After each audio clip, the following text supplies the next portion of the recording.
Ako si Daniza Lopez, hatid sa inyo ang mga pinakamainit na balita sa bansa, dito sa News Force. Sa ulo ng mga balita. Tagtuyot posibleng manaig sa 26 na lugar sa bansa sa pagtatapos ng taon. Produksyon sa license plate pinapabilis ng LTO. PBBM nilagdaan na ang trabaho para sa Bayan Act. AFP Chief General Bronner Jr. nagpaalala sa Philippine Navy na ipaglaban ang karapatan at teritoryo ng bansa. BIR nagbigay linaw sa mga hakbang na dapat sundin ng mga kandidato sa BSKE. Olympian Heidelin Diaz aarangkada sa Asia 2023. Patas at pantay na balita, komprehensibong ulat para sa pulso ng masa. Ito ang News Force.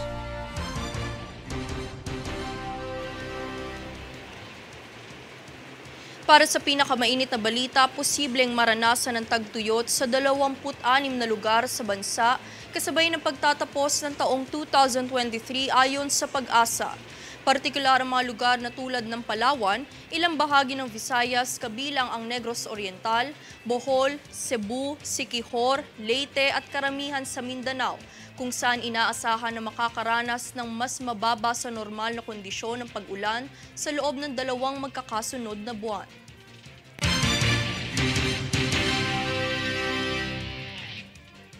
Kaugnay pang balita, kasabay ng ulat ng pananatili ng panahon ng tagtuyot sa bansa hanggang sa katapusan ng taon, plano ng Administrasyong Marcos na maghatid ng 15,000 pisong halaga ng cash subsidy para sa mga magsasakang maapektuhan nito.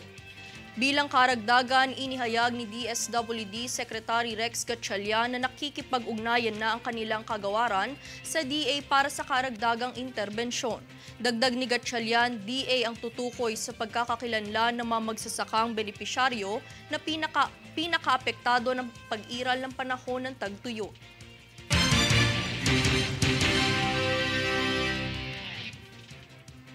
Sa ibang balita naman, upang solusyonan ang backlog sa license plates, pinapabilis na ng LTO ang produksyon ng mga ito.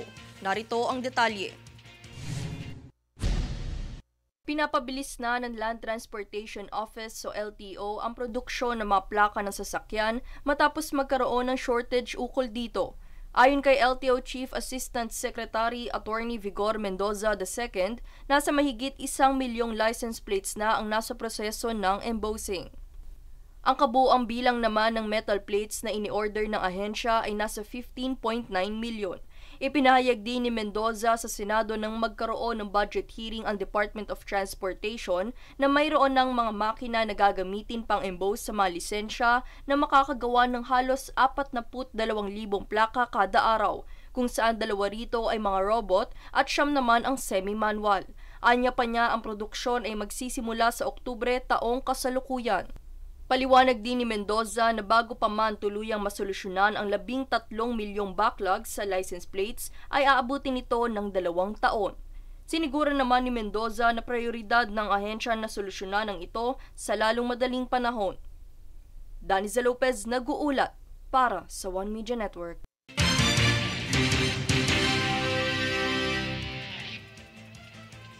Samantala, alinsunod sa pagdiriwang ng World Tourism Day na may temang Tourism and Green Investments, ang DOT ay nakiisa sa Intramuros Administration o IA sa kanilang Clean Tramuros Initiative nitong Miyerkules, ika-27 ng Setyembre.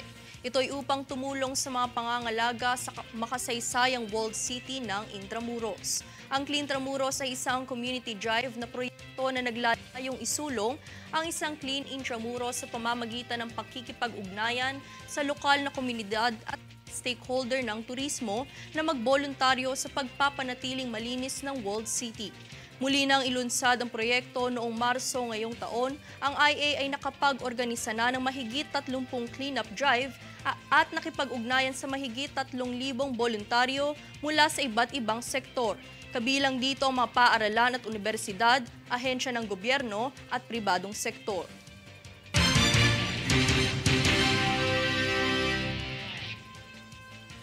Alinsunod naman sa pagdiriwang ng Consumer Welfare Month sa buwan ng Oktubre, magkakaroon ng isang fun run activity ang DTI para sa lahat. Ang detalye sa ulat ni Princess Castro. Iniimbitahan ng Department of Trade and Industry o DTI ang lahat ng mamamayan na lumahok sa Bagwis Fun Run ngayong taon na nakatakdang ganapin sa Linggo, unang araw ng Oktubre sa Quezon Memorial Circle sa Quezon City. Ang mga kalahok ay hinihikayat na magpunta ng maaga para makuha ang mga race kit sa ganap na alas 4 ng umaga. Ang fun run activity na ito ng DTI ay isa sa mga aktibidad nito alinsunod sa selebrasyon ng Consumer Welfare Month para sa buwan ng Oktubre. Ang ruta ng fun run ay magsisimula sa gitnang bahagi ng QC Circle sa Ranex Elevated Garden at palabas sa Elliptical Road upang ikutin ang kahabaan nito at babalik sa umpisang bahagi ng racetrack. Bukod dito ay mayroon ding dance fitness na hinihanda ang kagawaran na gaganapin din sa Elevated Garden ng QC Circle sa ganap na alas 6:30 ng umaga pagkatapos ng fun run. Samantala, ang mga aktibidad na ito ay libre para sa lahat. Mangyari lamang na bisitahin ang kanilang Facebook page, DTI Philippines, upang makita ang registration link sa kanilang post tungkol dito. Princess Castro, nag-uulat para sa One Media Network.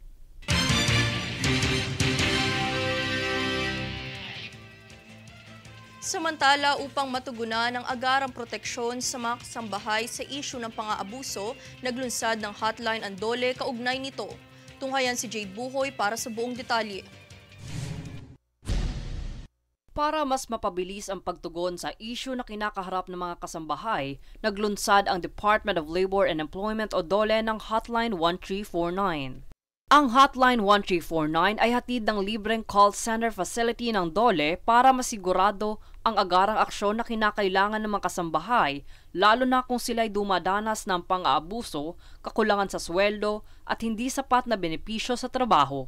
Nagpaalala din ng DOLE na kung may nasaksihang pang-aabuso o nakakaranas nito, agarang i-report sa kanilang numero dahil ito'y palagi ang bukas at handang tumugon upang mapanatili ang kanilang kaligtasan. Jade Buhoy, nag-uulat para sa One Media Network.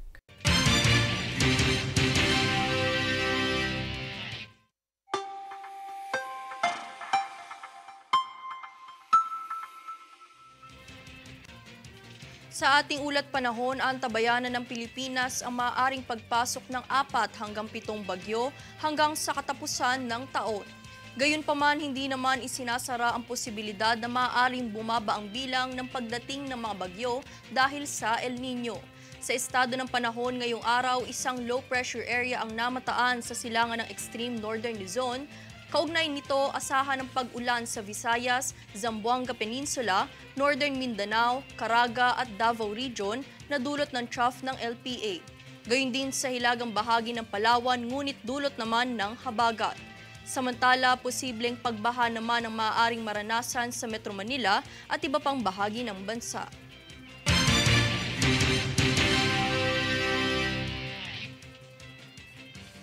Susunod sa News Force. PBBM inatasan ng DA na tutukan ang mga sirang pangunahing kalsada sa pagtransport ng mga saka. Senado, inaprubahan na ang Seafarers Magna Carta.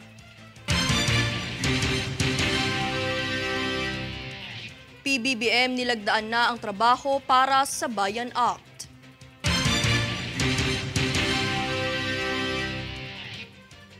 Manatiling nakatutok para sa higit pang mga balita sa pagbabalik ng News Force.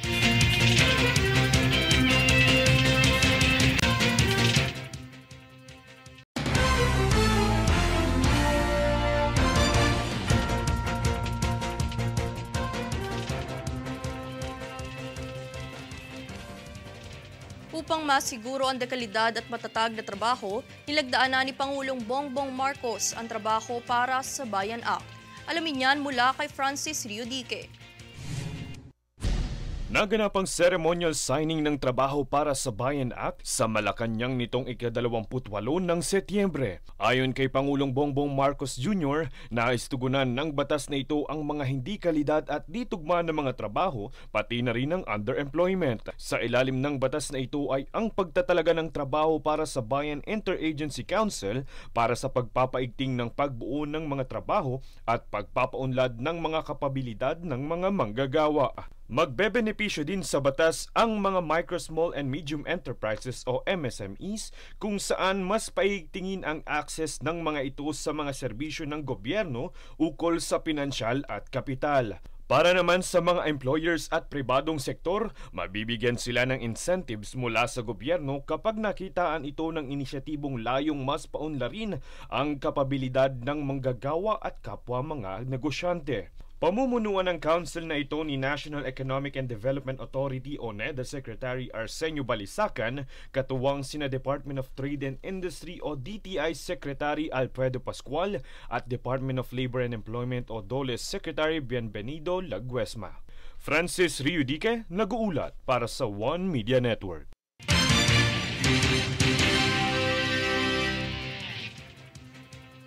Samantala, ipinag-utos ni Pangulong Bongbong Marcos sa DA na gawing prioridad ang pagsasaayos ng mga kalsadang nag-uugnay sa mga sakahan at pamilihan upang masiguradong umaayon ang ahensya sa Farm to Market Roads o FMR National Plan. Ang payag na ito ng Pangulo ay mula sa isang sectoral meeting kung saan kanyang iminungkahing kailangan pag-aralan ng DA, katuwang ang iba pang ahensya upang matukoy ang mga kalsada na dapat ayusin upang mapabilis ang daloy ng produkto at serbisyo sa bansa. Ayon sa datos ng DA noong Oktubre nakaraang taon, mahigit 67 kilometro na ang FMR na naayos ng DA at iba pang ahensya na mayroong 51% kabuuang target.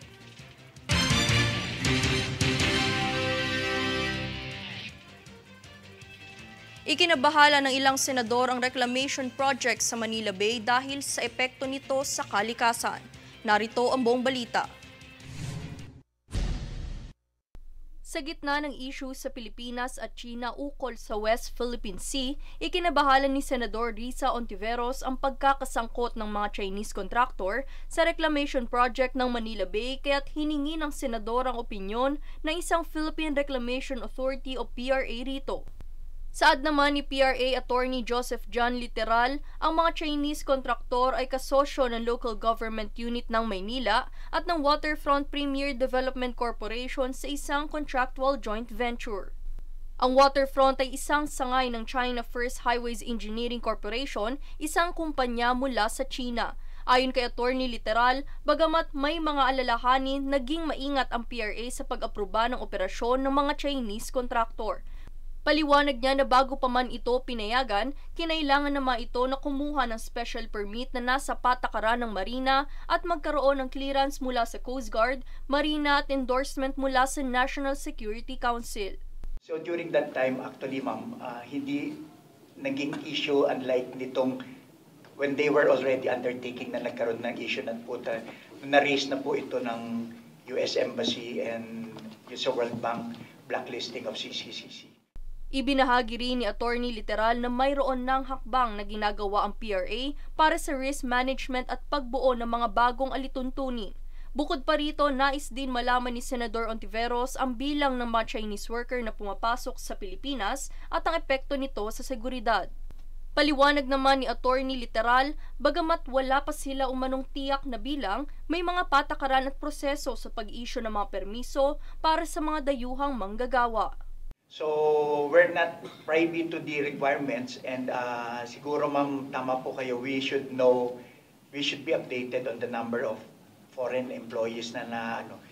But again, these are contractors kasi na nasa side po noong JV.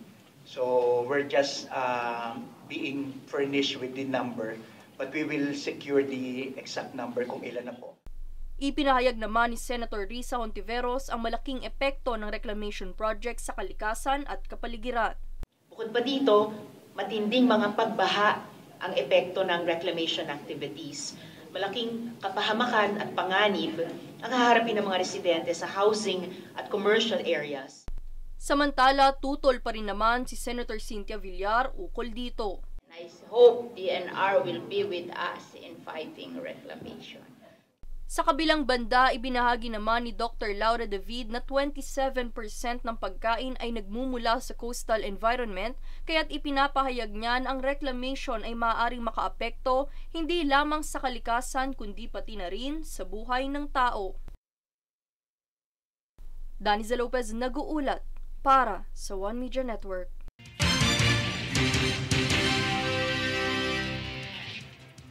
Matapos ang pagdinig sa final reading ng Magna Carta of Filipino Seafarers, opisyal na itong inaprubahan sa Senado. Nagpahayag ang ilan sa mga senador ukol sa pagtatalaga nito dahil ito raw ay daan upang pagtibayin ang mga batas na poprotekta sa kapakanan at karapatan ng mga mandaragat. Ang Senate Bill No. 2221 ay naglalayong siguraduhin ang karapatan ng mga mandaragat sa kanilang maayos na pagtatrabahuan, sapat na training at education at kaayusan sa kanilang proseso ng employment at retirement.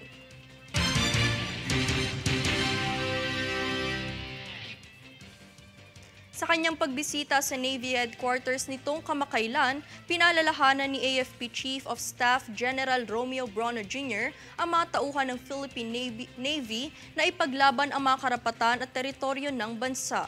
Hinikayat din ni General Bronner ang Navy na ipagpatuloy ang kanilang mga tungkulin bilang pagtupad sa mandato ng AFP.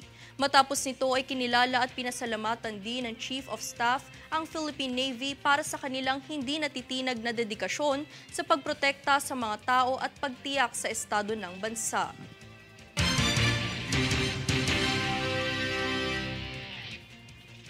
Sa iba pang balita, ang PCG sa pamamagitan ng Coast Guard Education, Training and Doctrine Command o CGETDC ay lumagda ng isang contract agreement sa Philippine Merchant Marine Academy o PMMA nitong kamakailan lang.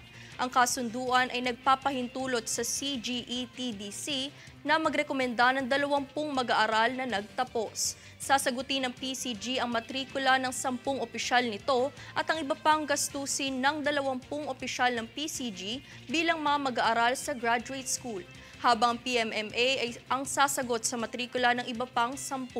Ito ay bahagi ng pagsisikap ng CGETDC na maghanap ng joint partnership upang patuloy na paunlarin ang mga tauhan ng PCG sa pamamagitan ng pagbibigay sa kanila ng kinakailangang kaalaman, kasanayan at pag-uugali na kailangan upang maging mabisa, maisagawa ang kani-kanilang tungkulin.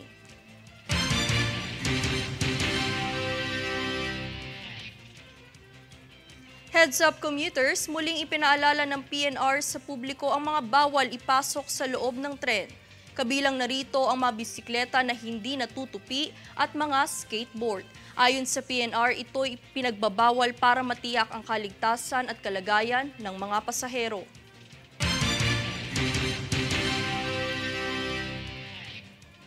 Susunod sa News Force.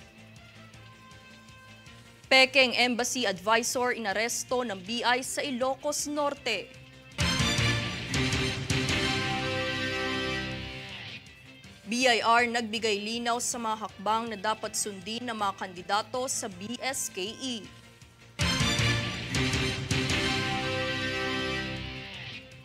QC-DRRMO nagsagawa ng seminar para sa disaster response ng lungsod. Manatiling nakatutok para sa higit pang mabalita sa pagbabalik ng News Force.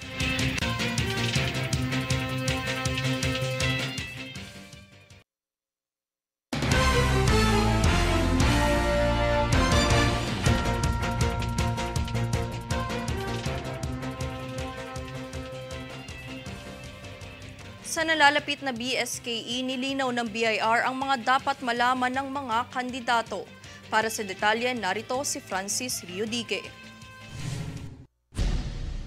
Para sa mga kakandidato sa Barangay at Sangguniang Kabataan Elections o BSKE, nilinaw ni Bureau of Internal Revenue o BIR Commissioner Romeo Lumagi Jr. na hindi na nila kailangang magrehistro sa BIR at magbayad ng registration fee para sa kanilang Certificate of Candidacy. Kinakailangan lamang magrehistro sa BIR kapag ang kandidato ay tatanggap ng income payments tulad ng donasyon at campaign distribution.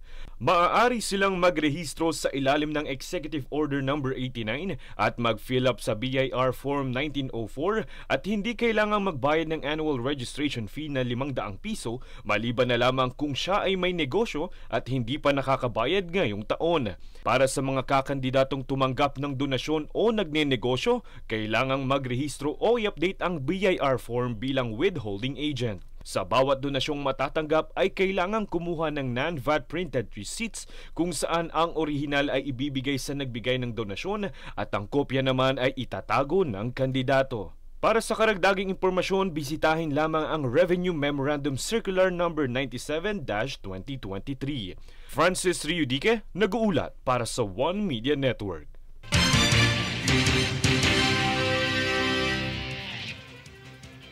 Samantala, upang mapatibay at mapabuti ang pagresponde sa panahon ng kalamidad, nagsagawa ng isang seminar ang lungsod ng Quezon. Princess Castro para sa iba pang detalye. Alinsunod sa mga kalamidad at pagbaha na kamakailang nararanasan ng bansa, nagsagawa ng isang seminar ang Quezon City upang maging handa sa pagresponde sa mga mamamayan ng lungsod. Ang Operations Center Manual Updating and Testing Seminar ng Quezon City Disaster Risk Reduction and Management Office o QCDRRMO ay nag-umpisa noong Martes, 26 ng Setyembre, na tatagal hanggang bukas, 29 ng Setyembre, sa Novotel Araneta Center, Cubao. Ang 4 na araw na seminar ay layong mapatibay at mapabuti ang proseso ng lungsod pagdating sa disaster risk reduction and management. Kabilang sa mga paksang napag-usapan ay ang mga paalala hinggil sa climate change adaptation kung saan isa ang climate change sa pinakaproblemang dapat tutukan ng mundo. Isang matinding epekto nito ay ang mayat-mayang pagbaha sa ilang parte ng Metro Manila na bukod sa mga baradong kanal dahil sa basura ay dahil din ito sa pagtaas ng sea level, dulot ng pagkatunaw ng mga glaciers o yelo sa hilaga at timog bahagi ng mundo, bunsod ng patuloy na pag-init ng planeta. Napag-usapan din ang mga paksa tungkol sa gender sensitivity rules at training house rules. Samantala, bukod sa ilang departamentong nakilahok sa pamahalaan ng lungsod, nagsilbing facilitator din ng ilang representatibo mula sa Philippine Institute of Volcanology and Seismology o PHIVOLCS at Philippine Atmospheric, Geophysical and Astronomical Services Administration o PAG-ASA. Princess Castro, nag-uulat para sa One Media Network.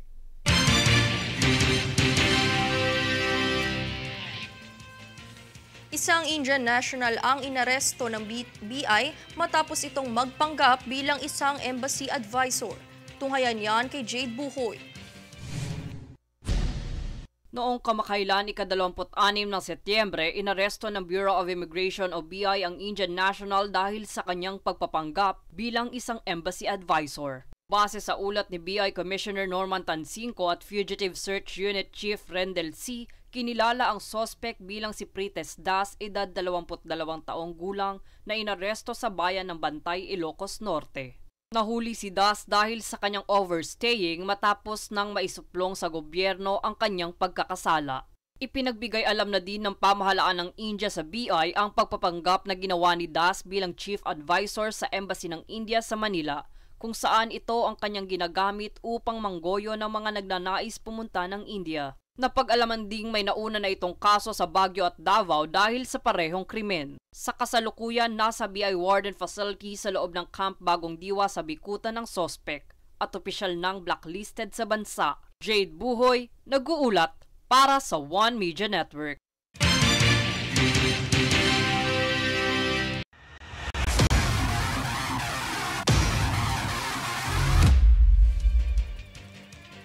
Muling susubukang iuwi ni Filipino Olympian at Philippine weightlifting pride Hidelin Diaz ang gintong medalya para sa 19th Asian Games sa Hangzhou, China.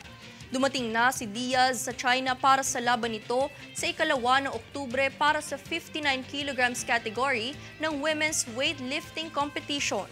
Matatandang si Diaz ang itinanghal na kampiyon noong 2018 sa ilalim ng 53 kilograms division ng weightlifting sa Asian Games.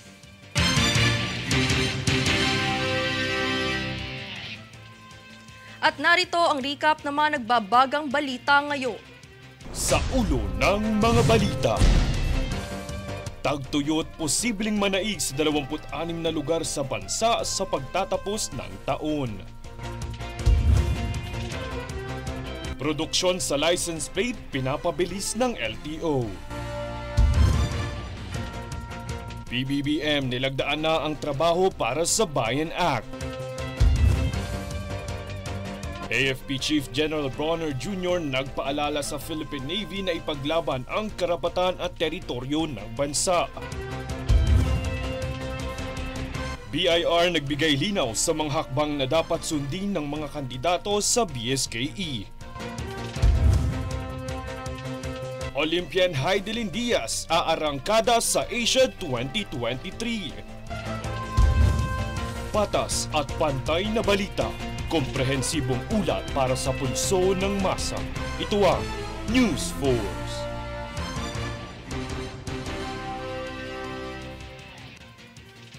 At yan ang pinakamainit na mga balita ngayong araw. Manatiling nakatutok sa aming mga ulat at updates sa aming Facebook page, facebook.com/OneMediaNetwork. Ako si Danny Zalupez at ito ang News Force.